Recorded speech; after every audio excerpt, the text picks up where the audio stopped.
Hey everyone! So welcome to another episode of Macky and Alexa Recommend, where we recommend the things that we love to the folks kind of watching and who sort of kind of like what we talk about.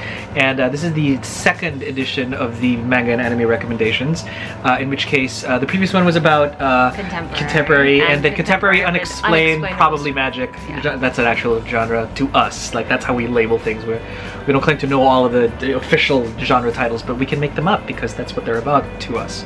And today, and for today, we were going to do something in the realms of fantasy anime, and a classic trope, which is the magical girl or Mahou shoujo, you know, kind of subgenre of fantasy, because that's a real deal. There are girls with magic powers and are the central characters for these stories that have been for a long time, and out of the billions, close might as well be, we've had a few to recommend. So we'll start off with our well, actually, let's start off by giving a nod to the one that we both watched. I didn't watch all the way to the end of it, and Macky has.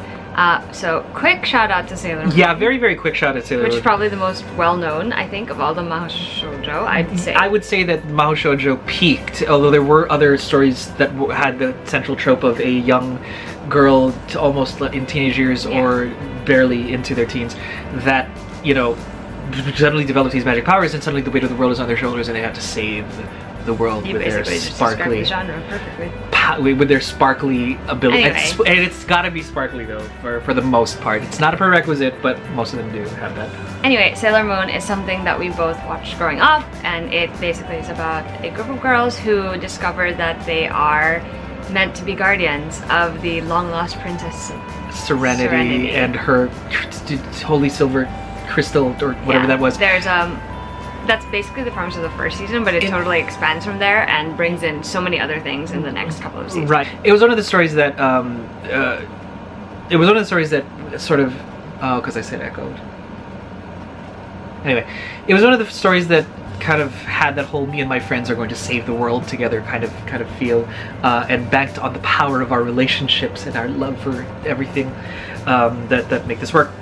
So shout out to that, because we haven't, well, Alexa hasn't finished it. That's like an origin. That's like a... Yeah, I know, I sort of followed it all the way up to the Sailor Stars arc, which is like their 4 big seasons. It's a great place to start. I find that the manga, apparently from my friends, say that it's a lot more weighty in terms of storytelling than the actual TV series, which is a little kind of very on the shallow end and, of lightness. Like there are no deep esoteric like things not to worry about there. So if you want both. That said, let's move straight into just the general fantasy genre, and we have a few recommendations. The first of which being Fushigi. This is for me personally, both manga and in anime form, one of the stories that I think just really made a huge impact. I had barely started watching anime at the time. It was airing on TV where I was growing up, and we got into it. Essentially, the story is about a girl named Miyaka and her best friend Yui. They discover this book in the library. I don't remember the title of it, but Shijin Tenshisho. There you go. Forgot Skyner. It's basically it comes across as sort of a folklore book, but when they open the book, Miyaka actually gets transported into the world of the book.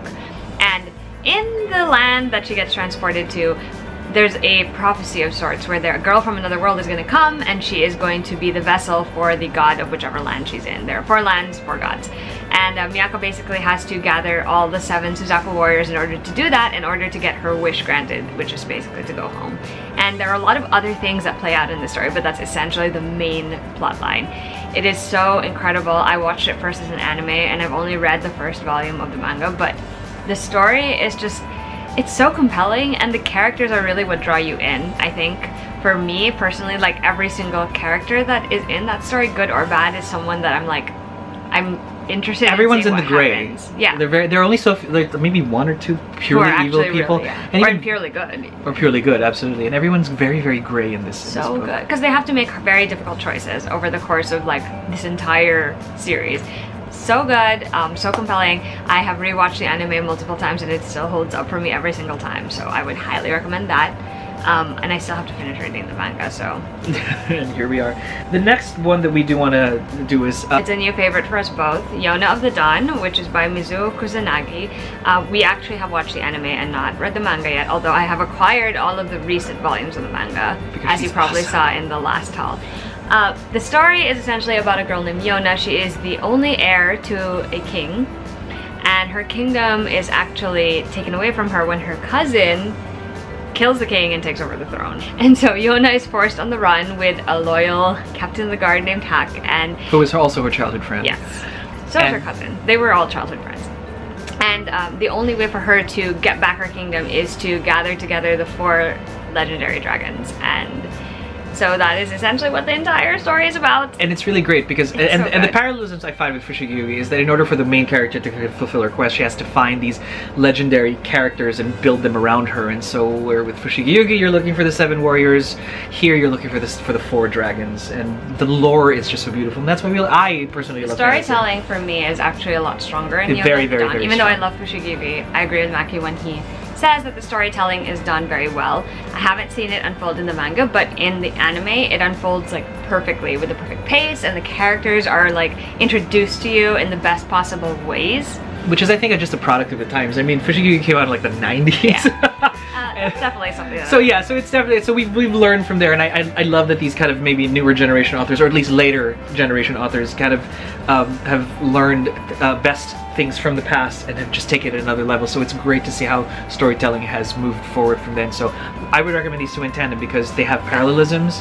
They're both great. And they're both just really, really lovely. The only caveat I'm going to give for Yona of the Dawn is that it's unfinished. The manga is still currently being published. The anime only has 1 season, which breaks my heart because it's so good in anime form, and I really, really genuinely wish someone would like revamp it and pick it back up. It would be great, but you know.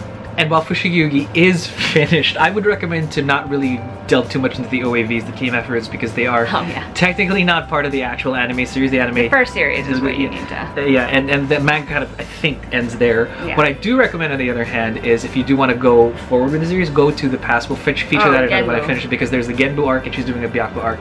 So for those of you familiar with the lore of Byakuya, Suzaku, Genbu, and... Well, as we mentioned, there were 4 lands and 4 gods. Those 3 that Macky just mentioned are the other gods, and we can't talk about that series yet because neither of us has finished reading it. So, but they're set in the same world, so and those are also explored in the storyline as well. Yeah. It's like what happened to those other lands with their gods, and so that's pretty cool. So the next 2 fantasy animes that we do really want to recommend are Studio Ghibli classics. I want to start with the older one because I'm old, and this is Princess Mononoke. It came out, and for those of you who aren't familiar with Studio Ghibli, they're a studio in Japan that we absolutely love, founded by Hayao Miyazaki and friends. And for those of you who don't know, Hayao Miyazaki is heavy into the whole kind of environmental aspect of it, right? Of things. He just really is of the mindset, this is our world, we need to protect it. Mononoke is a story about a young man who ventures off into the woods and as part of sort of like a conquering army type thing, and gets cursed by some random forest entity. But in the process of that, meets a young girl, Mononoke, who was raised by giant white wolves. As part of sort of like a bid to keep the forest safe and whatever. And so it's this thing where the humans are clashing. The humans are clashing with the forest gods, and how do these 2 young people who meet, one raised in the forest and one raised by said humans who are polluting everything, how do they mitigate and resolve it so that they don't destroy our world any further? So it's just this beautiful tale, very classic, very old. I watched this when I was still in school, so there you go. And newer. The next one that I really love, this is still my favorite of the Studio Ghibli films, it's Spirited Away. It is about a girl named Chihiro, and she kind of gets stuck with her parents in a land of spirits, and her parents are transformed because they touch things that are in the land of spirits. Should not. Yeah, don't eat. Should not. Do not do that. For any of you who were raised superstitious, you're going to say that whenever you're in a weird world, don't eat anything that they feed you, because you could be stuck there. You can transfer. Don't say yes to anything. Just don't, like, and so she's stuck in that spirit. So Chihiro has to figure out how to save her parents and to get out of this spirit world. Anyway, I love this film. First of all, it's beautiful, like most of the Studio Ghibli films happen to be. Second of all, the story is just so compelling. I thought it was so interesting when I was watching it, and I could not stop watching it. Yeah, it's just so rich, and you just can't stop. Like, it's such a simple story. It is. But the details that are added in the, animation of this story are just so... They're so rich, they're so good. And again, environmentalist aspects, the kind of undertones to that about how, we are destroying our world, and that sort of manifests itself even in the spirit realm. So to have those 2 kind of tied nicely together, I think is pretty cute. It's wonderful. Highly recommend. And then lastly, which rounding up our fantasy series, I would personally like to bring up X the movie, which is also by Clamp. We're huge. This is the house of Clamp. Like, we love Clamp so much. The thing about Clamp specifically that we love is that most of their, I want to say, I was about to say discography. Most of their titles are personal favorites of ours. And X was something that I'd stumbled upon. I had even no idea that Clamp had done X. The movie came out ages ago, in X 1999. It was a story about how 7 dragons of Earth are going to do battle with 7 dragons of Heaven in a bid to reshape or preserve the world. The dragons of Earth want to destroy the Earth so they can remake it. The dragons of Heaven want to preserve the Earth so that they can keep making it better. And different people with different powers who are chosen as one of the dragons will emerge. And at the center would be the legendary Kamui. There would be the good Kamui who would side with the Earth dragons, and the bad Kamui. Oh no, good Kamui. There would be the good one who would side with the Heavens, and there would be the Earth one who would side with the Earth dragons, and there would be the Heaven one who would side with the Heaven dragons. I was gonna say that there's no. And you'd think it was 2 people separate. It was just the one person because Kamui is just the one. But the prophecy gets a little twisted, and at the center of it is actually 2 men who are grown up now. They're brother figures to each other, and this tragedy in this prophecy, ripped their world apart because between them is the sister of one of the guys that the other one loves. And they're tight little unit, and so there's this beautiful relationship at the center of it that is going to be destroyed completely. It's visually stunning because it's Clamp. It's horribly depressing, which I don't recommend to anybody. That part. Horribly but the lore is just gorgeous, and it gives you these side characters that are so interesting. I mean, that's 14 separate characters that you would think would be very, very hard to care about, but during those times they were just cool looking and they had really cool powers.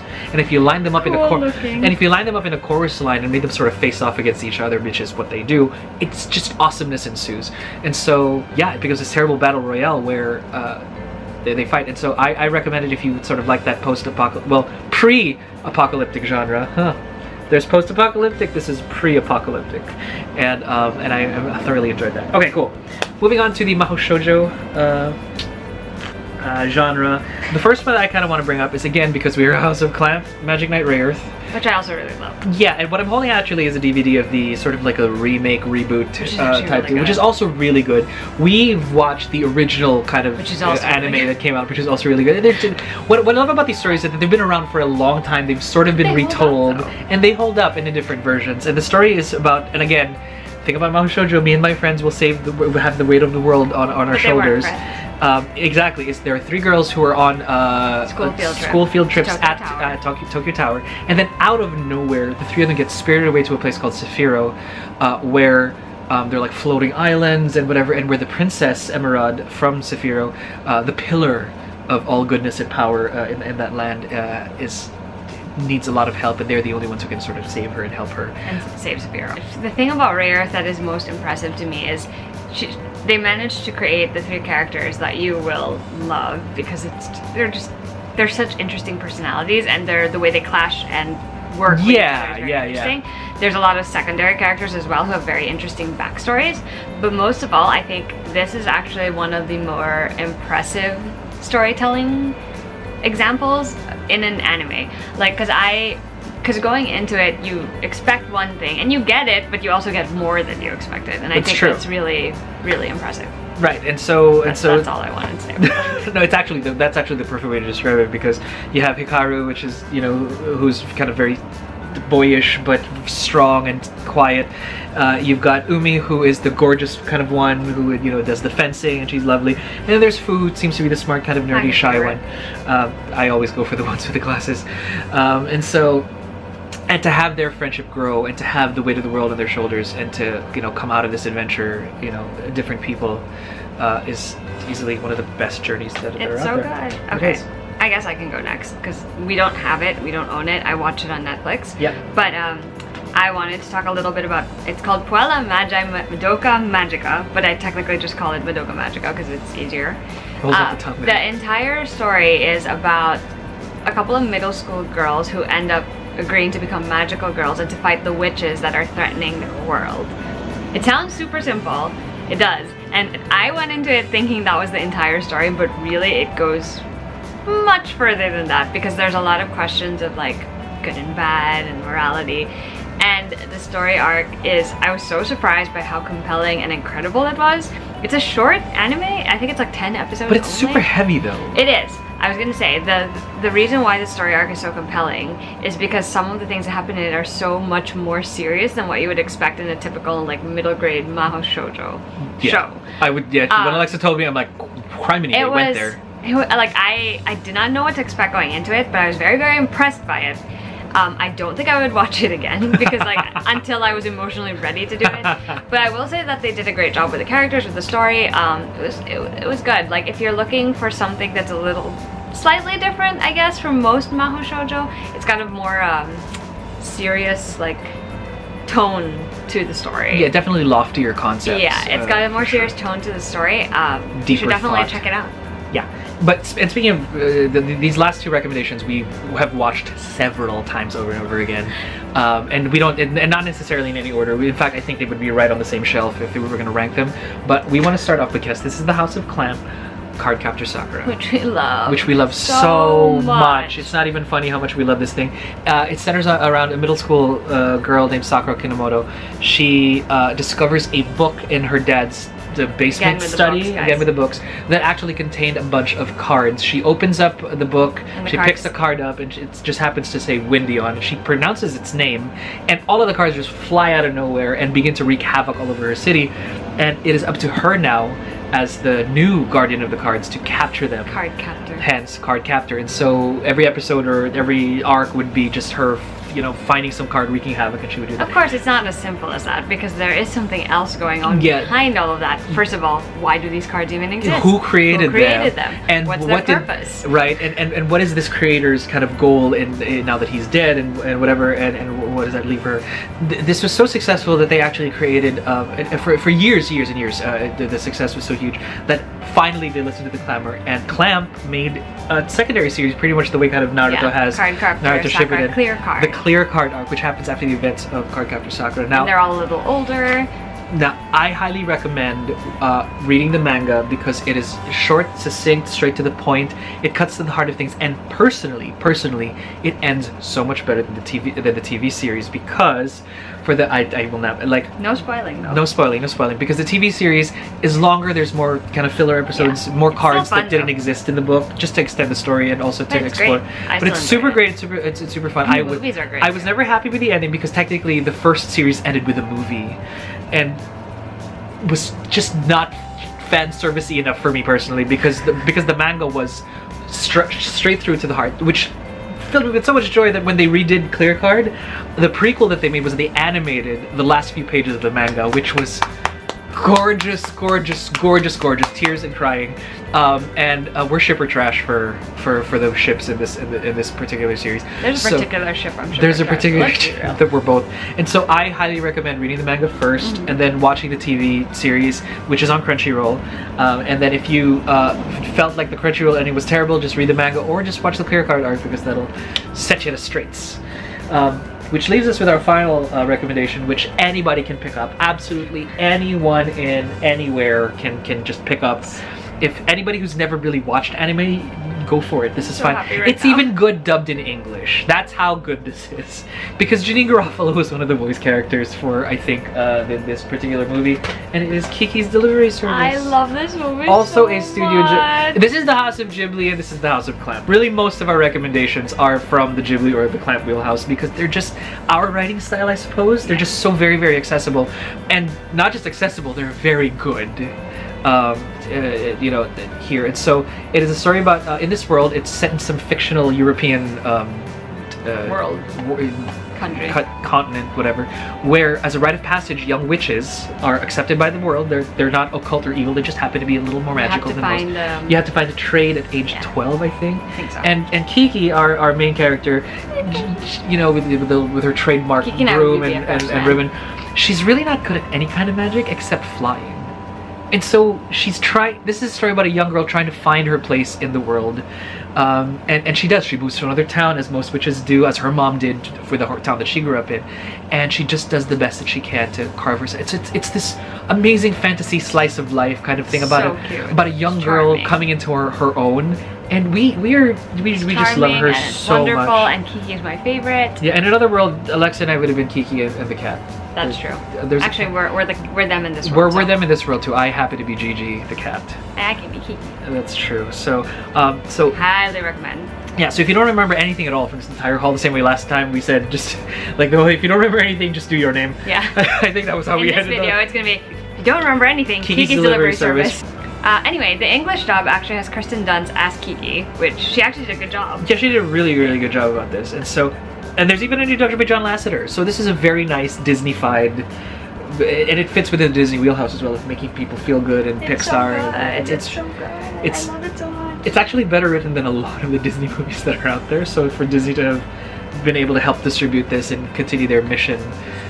So again, only thing you take away from this video being Kiki's delivery service, I'm not even gonna be mad about it. That's true though. So those were our Mahou shoujo and fantasy manga and anime recommendations. We hope you guys got something new on your radar from this video. We would love to hear more recommendations.